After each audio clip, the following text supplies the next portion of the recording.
Welcome to my channel Recap Central HQ, your An old legend in the West tells the story of the Ghost Rider, who is said to come once every generation.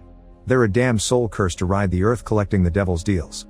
Many years ago a ghost rider named Carter Slade was sent to the village of San Venganza to fetch a contract worth 1,000 evil souls, but this contract was so powerful that he couldn't allow Mephisto to have it, so Carter rode away with it and outran the devil himself.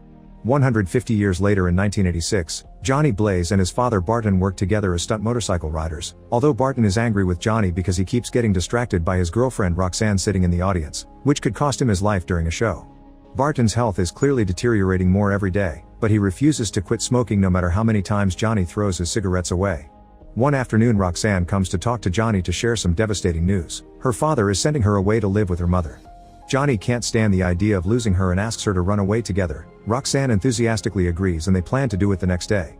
Later in the evening while Barton is asleep, Johnny finds a letter in the trash from a hospital explaining that Barton's cancer is spreading. Johnny can't believe his dad has been hiding something like this and begins to think he may not be able to run away with Roxanne anymore since leaving Barton like this would be cruel. His thoughts are suddenly interrupted by Mephisto, who offers Johnny a deal. He will cure Barton's cancer in exchange for the boy's soul. Johnny doesn't believe him but still checks the contract out of curiosity, causing him to accidentally cut his finger with the paper. The drop of blood that falls on it is enough for Mephisto to consider the deal sealed, and before Johnny can ask what he means, he passes out and wakes up the next morning on his bed. Just as Mephisto promised, Barton's cancer is gone now. He's so excited about this turn of events that he's already planning a new show that could possibly include jumping over a helicopter and wants Johnny to join him, but Johnny is getting ready to run away with Roxanne. Now that his dad is better he doesn't need him anymore and Johnny wants more in life than stupid stunts. Such words hurt Barton but he doesn't want Roxanne's dad to send the cops after them either, so he allows Johnny to take his most beloved bike. When Johnny is about to leave, he hears some commotion coming from a tent and runs back to find out his father died during the show after Mephisto paid him a quick visit. Afraid of what the contract has gotten him into, Johnny rides away considering ending things for himself, but Mephisto stops him because he needs him alive. He also promises to come back in the future when he needs him. Before disappearing, he touches Johnny and lights a flame inside him as he asks him to leave everything he loves behind. Afraid of what this may mean, Johnny takes his bike and drives by Roxanne waiting for him but leaves her without offering an explanation. 21 years later in 2007, adult Johnny is a famous stunt rider known for how he survived every single fall. When his stunts do fail is because he keeps thinking about Mephisto and the contract, but he tries to convince himself he isn't afraid.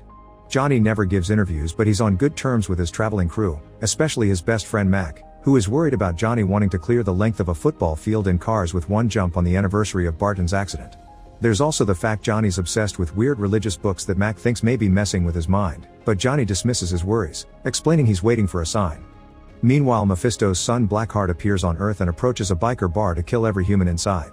Once everyone is dead, the Hidden show up. They're three fallen angels bonded with the elements. There's Gressel with Earth-based powers, Abigor with air-based powers, and Wallow with water-based powers. Blackheart wants them to help him find the San Venganza contract to harness its tremendous power and take over the world, and the Hidden agree. Before they can get moving though, Mephisto shows up outside to remind Blackheart it isn't his time yet, but Blackheart doesn't care. Mephisto can't hurt him on Earth because he's never fallen, although the Ghost Rider can. However, Blackheart isn't scared of Mephisto's creation and dares to send the man after him, although he's clearly jealous over the fact his dad gave such power to a human instead of him. The next day, Johnny is getting ready for the show and ignoring reporters as usual, but he makes an exception when he discovers an adult Roxanne has come to interview him as well. Instead of answering her questions though, Johnny keeps making his own because he wants to know what she's been up to all these years. The interview is cut short since it's going nowhere and Roxanne leaves no matter how much her cameraman wants to stay because she never liked watching Johnny jump. Speaking of Johnny, he considers seeing Roxanne the sign he's been waiting for and decides to go through his dad's old idea of jumping over a bunch of helicopters instead of cars. By replacing the dark thoughts with Roxanne, Johnny's jump is a total success, but instead of stopping to celebrate, Johnny just keeps going and drives out of the building to catch up to Roxanne's van on the road. Since she refuses to pull over or even talk to him, Johnny speeds up ahead and blocks the road to make the van stop. This makes Roxanne furious, but Johnny points out that if Roxanne really didn't want anything to do with him she would have turned down the interview before kissing her. Roxanne pushes him away but also sees his point and accepts to get dinner together later. Night falls and Roxanne is waiting at the restaurant, worried about the lack of messages from Johnny, who is already pretty late. He's still at his apartment, delayed because he's noticed his hands are getting quite red and hot. There's also a mysterious voice calling his name, and when he goes outside he finds Mephisto, who wants Johnny to stop Blackheart since that's part of the contract. Obviously Johnny refuses and gets on his bike ready to go on his date, but the magic behind the contract kicks in and the bike suddenly gets covered in flames as it takes Johnny away at an insane speed, melting objects as they pass. Meanwhile, Blackheart and the Hidden arrive at the local train station where there used to be a cemetery. Rumors say the San Venganza contract was buried there. The station caretaker explains the graves were moved to a church graveyard and tries to kick the group out, which gets him killed by Blackheart. Back to Johnny, the bike takes him all the way to a warehouse in the train station, where he finally loses all control and the magic transforms him into a fiery skeleton known as Ghost Rider. Blackheart finds him and doesn't take him seriously enough to attack him at full power, so he sends Gressel after him before leaving. Johnny is more powerful than he looks and easily frees himself from Blackheart's attack before jumping on Gressel, killing him in a second with his special flame chain. Afterward, Johnny uses his new powers to transform his bike into something more powerful and rides away until he finds a teenager being robbed. Johnny stops the attack, and after the girl safely runs away, he grabs the thief and uses his penance stare on him, a power that causes mortals to feel all the pain they have caused others, searing their soul. The thief has caused so much damage to others in his life that he can't take judgment and dies. Then Johnny keeps on riding until he makes it to the local graveyard just in time for the sun to rise, meaning he goes back to normal the moment he reaches his father's grave, unaware that Carter Slade's also buried nearby. There, he's found by the caretaker, who takes Johnny to his little shack when he passes out. A few hours later, Johnny wakes up with a headache, but caretaker makes sure to remind him everything that happened last night was real and it will happen again, so Johnny needs to come to terms with the fact being Ghost Rider is part of his life now. Caretaker offers his help and Johnny accepts after some hesitation. Thus caretaker takes care of Johnny's wounds while telling him about the town of San Venganza, where all the citizens' souls were trapped forever after killing each other over greed. Meanwhile, Roxanne is covering the disaster at the train station for the news, interviewing the teenager that almost got robbed but not believing her when she describes a skeleton in flames.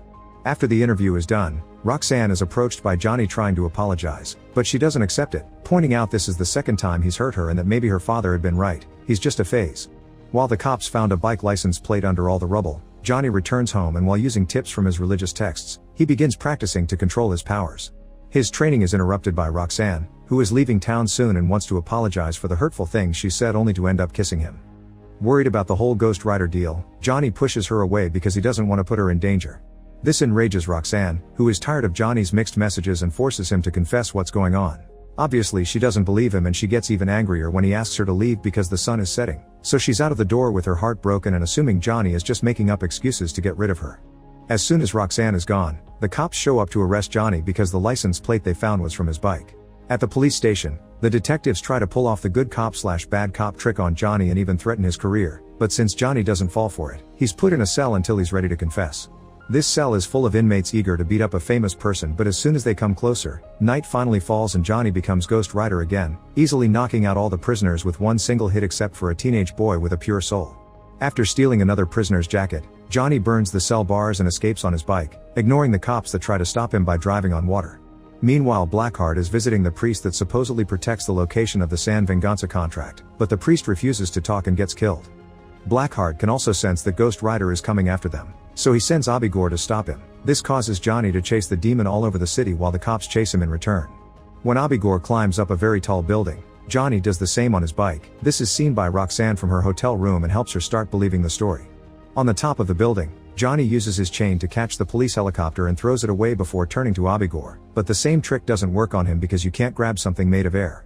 Fortunately, Johnny is a quick thinker and uses the chain to create a small fury hurricane that absorbs Abigor and kills him anyway. Afterward, he lands his bike in the middle of the streets and notices Roxanne in the curious crowd, but he can't approach her because the police get in the way. Their bullets can't hurt Johnny, so after pushing them back with a wall of fire, he rides safely away. By the time the sun rises, Johnny makes it to the graveyard and asks Caretaker for help. After explaining the whole story behind Carter Slade and the stolen contract, Caretaker reminds Johnny that Blackheart would do anything to get him, including hurting his loved ones, so Johnny rushes back to the city to check on Roxanne. In the meantime, the police are still trying to find Johnny and ask Roxanne for her help since she's close to him, but she pretends to know nothing. Afterward, Roxanne goes to Johnny's apartment only to find Mac, who is trying to find out what's going on with his best friend. Roxanne doesn't want to tell such an unbelievable story, but she does accept to look over the religious texts for clues with him. When night falls, Blackheart and Wallow visit Caretaker and beat him up, trying to get him to confess the location of the contract, but since Caretaker doesn't break, Blackheart decides he'll need to go after Johnny. Moments later, he shows up at the apartment too, and after killing Mac, he turns to Roxanne to find a way to use her against Johnny. Speaking of Johnny, he finally shows up then and starts a fight against Blackheart, but his penance stare doesn't work on him because Blackheart doesn't have a soul. Blackheart takes advantage of this moment to push Johnny away and undo his transformation. Then he kidnaps Roxanne while telling Johnny that he'll have to bring the San Venganza contract if he wants to see her again. Moments later, Johnny is back at the graveyard and convinces Caretaker to give him the contract, which had been hiding in his shovel all along. Since Johnny made his deal out of love and not greed, Caretaker trusts he can end this and offers his help as he reveals the Carter Slade grave is fake. It turns out Caretaker is the real Carter and he still has his Ghost Rider powers, so he calls his horse and rides together with Johnny to guide him to San Venganza. Unfortunately, Caretaker can't stay because this is the last time he could transform, but he does give Johnny a shotgun before leaving. The first opponent that Johnny encounters is Wallow, who tries to drown him in his swamp, but water can't hurt Johnny and he uses his flames to evaporate the demon. Next, Johnny goes after Blackheart, making him drop Roxanne before pretending to hand him the contract.